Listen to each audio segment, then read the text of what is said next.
Hey, what's going on? This is Sports Truth. I'm your favorite host in the entire world, Jordan Harris. So we got a pretty interesting video for you today. On3 previewed Miami versus Florida football game coming up. First game of the year. Both sides are super excited about it. Both sides are really interested in knowing what their team is going to look like. And I believe both sides will leave this game knowing exactly what their team will look like from then going on to the rest of the season. So what I want to talk about, well, first On3. I don't know how you pronounce it, but I live in Kansas, and we pronounce O-N. We pronounce it as own, so we say On3. But I know, like, it seems like the rest of the world pronounces it on. So I've been trying to say On3, which is weird to me.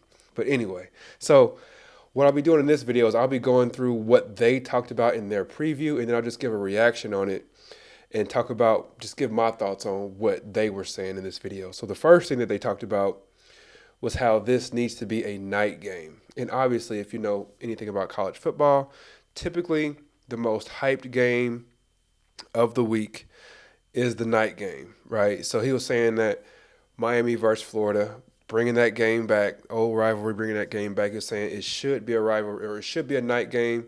And he was like, if they don't make this a night game, I don't know what they're doing. I kind of had the same mentality on this. Um, I really haven't scoped the rest of the games that week, and I am biased, obviously, because I'm a Miami fan. But Miami versus Florida, it's been a big deal. Obviously, it's an in-state rivalry. We have not played every year like Miami has played Florida State every year. So bringing that rivalry back, trying to get it back going again, I think that should get the attention of people around the country, but I don't know. Um, I don't know if other people, outside of Miami fans, Florida fans, I don't know if they're really going to care about that because both programs have been either mid or just down these last few years. So I don't know if it's going to get the attention that some of us might think it should get, but I still believe that it should be a night game just based on what previous games have meant between Florida and Miami. All right, so the next point that he covered was Cam Ward's grasp on the offense. He mentioned that he think that's going to be one of the biggest deciding factors of this game is how well Cam Ward grasps the new offense, right? Since he's transferring from Washington State, coming over to Miami, he's learning the entire playbook from scratch. So I could understand where he's coming from on that. I don't know how anybody really could argue the fact that that is going to be a really huge factor in this game. Being that Cam Ward comes from a pass heavy offense and then moving into this where we don't know what it's going to look like. We have an offensive coordinator who seems like he wants to throw the ball heavy, but then we have a head coach who appears to want to pound the rock all game, every week. I don't know what we're going to have this offseason. I don't know what we're going to have as far as our offense goes this year. I don't think y'all know. We all can put our guesses out there if we want to, but I have no idea what the offense is going to look like. I'm hoping that we open the offense up and let Cam Ward dance back there, just let him work.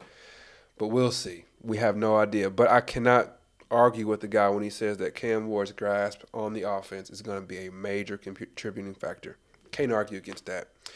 The next thing, he talked about the wide receivers for the Hurricanes. I expected him to say that the Hurricanes had a big advantage on the wide receiver side of things. That's what I thought he was going to talk about when he mentioned the wide receivers. But the first thing he said was the wide receiving corps has some work to do for Miami. And I was like, I wonder if this dude watched any of the Hurricanes games last year. That was my first thought. The reason why that was my first thought is because Xavier Restrepo is one of the most elite wide receivers in college football. I don't care I'm not talking about just the ACC. I'm not talking about just, I don't know. I'm talking about in the entire country. He is elite wide receiver in the entire country. I don't care if you compare him to SEC schools, Big Ten schools. I don't care what you compare him to. I believe he is an elite wide receiver. I believe Jacoby George is a good receiver. He's not elite. I wouldn't even say he's great. I would say he's pretty good. And let's say if we were doing a grade scale from F all the way up to A, I would give him C plus, B minus. And the only reason why I wouldn't give him a B is because he does some stuff that I always say, what are you doing? And I'm sure y'all be joining me with that too. So we have two receivers who are set in stone. We are still looking for that third one. Not truly sure who that third one's going to be, you all can let me know in the comment section who you think the third receiver is going to be, who that third person is going to be that jumps off the depth chart. But as far as saying the wide receivers have work to do, that was kind of shocking to me. That didn't make sense, especially since we have one elite, one receiver that's pretty good, and then we're looking for the third one, obviously. But that work to do, that just sounded kind of crazy to me. Um, the next thing he mentioned, he said that Miami, how did he word it? He said, the less broken plays we have for Cam Ward, the better off we'll be. I actually disagree with that. I believe that Cam Ward is similar to Russell Wilson, and this is, I'm talking about the good Russell Wilson who was playing for the Seahawks, not that dude that we saw playing for the Broncos for the last couple of years. I don't know who that was, but yeah, I'm talking about Russell Wilson for the Seahawks, not talking about Sierra's husband. Let's just say that. All right. So I believe if you let Russell Wilson cook, especially with the Seahawks, the offense just looks better. I think Cam Ward's going to be the exact same. Obviously, having things on schedule, dropping back, taking his three-step drop, hitting the receiver on schedule, obviously that helps. But I do believe when things break down, I think that's where we're going to have most of our huge plays this season. I think when he drops back, takes a couple steps, looks at a receiver, and that receiver is not open, and he starts running east and west, looking down the field, I think the majority of our big plays will happen during those moments. So as far as saying that the less broken plays, the better, I totally disagree with that. I think the more, I don't know if you want to call them, I guess we can call them broken plays, but the more plays that are off schedule, I think that's going to be a benefit to us because then he can actually improvise, move, east and west, looking down the field. And it's almost impossible to guard a receiver for 5 to 7 seconds. You can do it for 1, 2, or 3 seconds, but when the quarterback is extending the play because the play is broken and he's looking down the field, moving back and forth, and nobody's able to tackle him, and now you have to guard these receivers for 5 to 7 seconds, eventually somebody's going to get open, and a lot of times that person gets behind the safeties for big plays. I think that's going to work in our benefit. The next thing he talked about was Florida's quarterback, Graham Mertz. He says that he believes Graham Mertz is one of the underrated players, not just quarterbacks, but players in the entire country. And I actually believe that too. So he transferred into Florida. And if you look at his numbers, they're actually really good. Like, if I remember off the top of my head, I think he had 20 touchdowns and 3 interceptions. Anybody would take that. Like, that ratio is crazy. And, if you're a fan of this channel, you've heard me say what you want to have is like a 3 or maybe a 4-to-1 ratio as far as touchdowns to interceptions. And he's at, 5, 6, like a 6.5-to-1 ratio, which is incredible. So Graham Mertz, he's a pretty good quarterback, one of the most underrated players in the country. I have to agree with him when he says that. Another thing he mentioned was how Florida does not have a bunch of weapons. Like, we all saw what Florida did last year. We all have seen what Florida's offseason looked like. Didn't look great. They didn't get an influx of, transfers and influx of all these different weapons that came in. So their weapons, they're a little down on weapons right now, but they do have one. His name is Trey Wilson. As far as I'm concerned, he's like the only weapon. I probably shouldn't say that, but he's one of the only real weapons that they have on their offense. Okay? So with that being the case, this kind of reminds me of like LeBron James situation. And I'm not comparing these dudes to LeBron James, so don't go crazy on me. But what I'm saying is, when you play against LeBron James or let's say Steph Curry, you got to decide one of two things.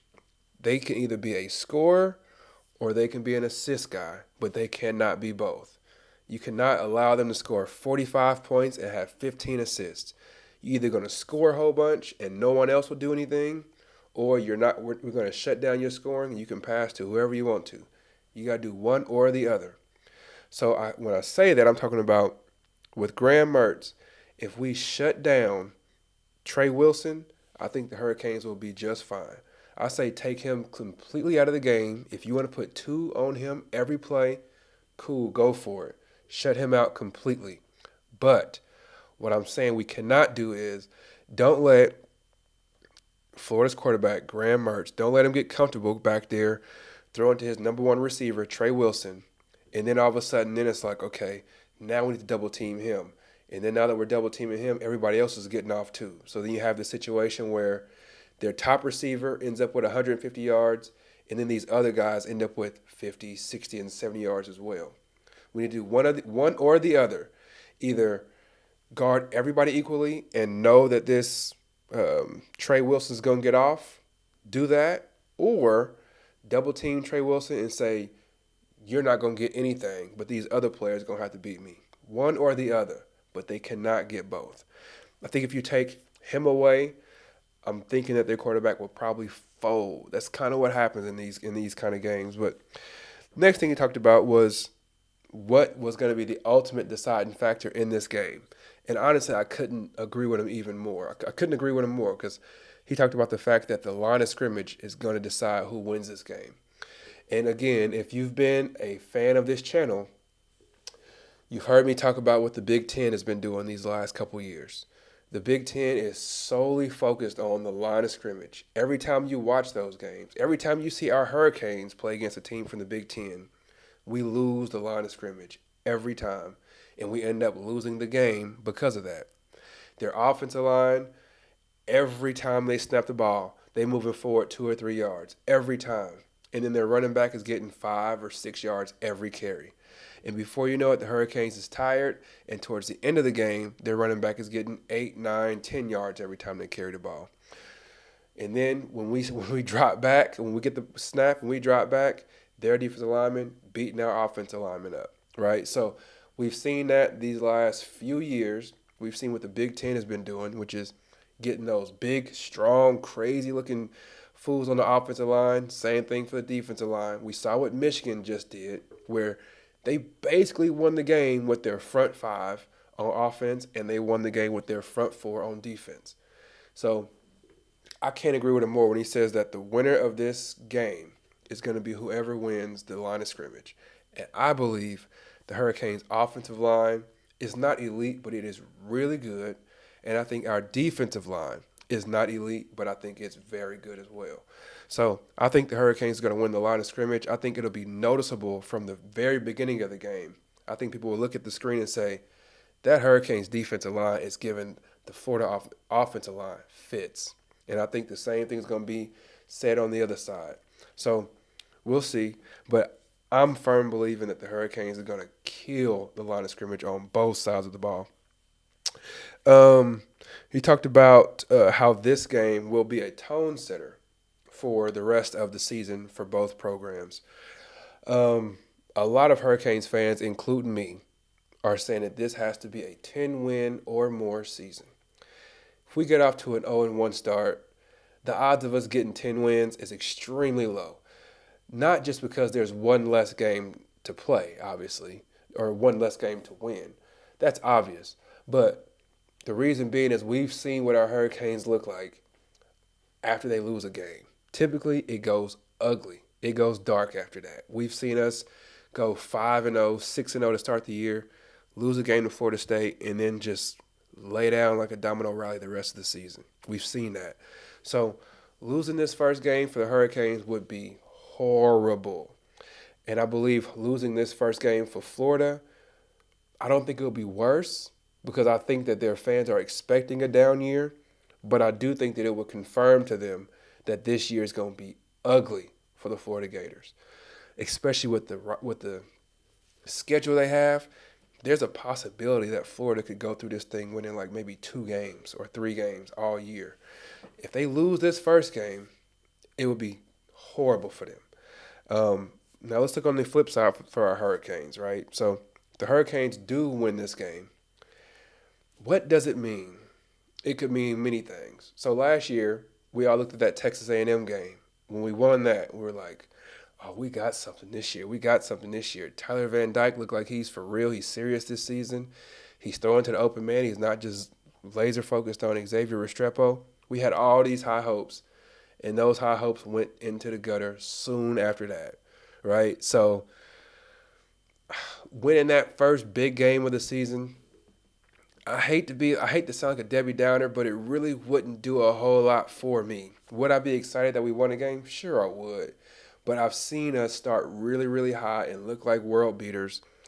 And then at the end of the season, we can't even beat North Carolina State or Louisville. Like, we just get dismantled by Louisville and stuff like that. So I don't know if it really does much for us winning the game, but it definitely shows something if we lose that game, which is it's tough to have those kind of lose-lose situations, but it is what it is. I guess the one thing that we could take from it is I do believe that the Swamp is going to be crazy loud. So to be able to go into a situation like that and win a game on the road against a rival in a super loud stadium, that says something, especially if our quarterback, our highly prized quarterback, goes in there and plays an outstanding game. I think we all would be pretty hyped about it. But then again, we would all be kind of bracing, hoping that something bad doesn't happen as it typically does, right? And then the last thing he talked about is that it might it might give us a peek as far as the progress that the Hurricanes are making, because up to this point, we made this big, huge hire, this big, loud splash that everybody heard around the country when we brought in Mario Cristobal. Everybody's excited about it, and people are talking about progress, right? How the Hurricanes are looking better, and we're looking better, looking better. But his total record since he's been with the Hurricanes is a losing record. I don't think people realize that. I'm a big supporter of Mario Cristobal, so let me put that out there first.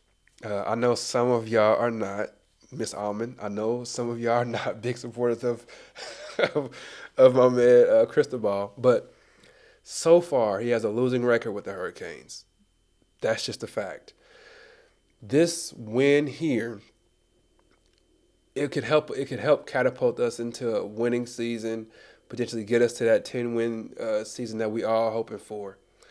And then it would show some real progress, not just talent-wise, not just X's and O's, but actual wins and losses. Like, that is the progress that people are really hoping for and wishing for and praying for and begging for, right? Like, that's what we're looking for, is the progress in wins and losses. So that's all that I got for you today. Please do like the video, subscribe to the channel. Let me know what your thoughts are. I know it's super early. There's plenty of things that could change. There's people who could transfer here pretty soon. Plenty of things that could happen here before this game happens. But do you think Miami's going to beat? You don't have to give me a score. But do you think Miami's going to win big? Do you think Miami's going to win a close one? Do you think Florida wins a close one? Or do you think Florida wins big? That's the question that I want you all to answer in the comment section. But yeah, please do like the video, subscribe to the channel. You could be anywhere in the world, but you're here with me, and I truly appreciate that. Take care. God bless. Peace.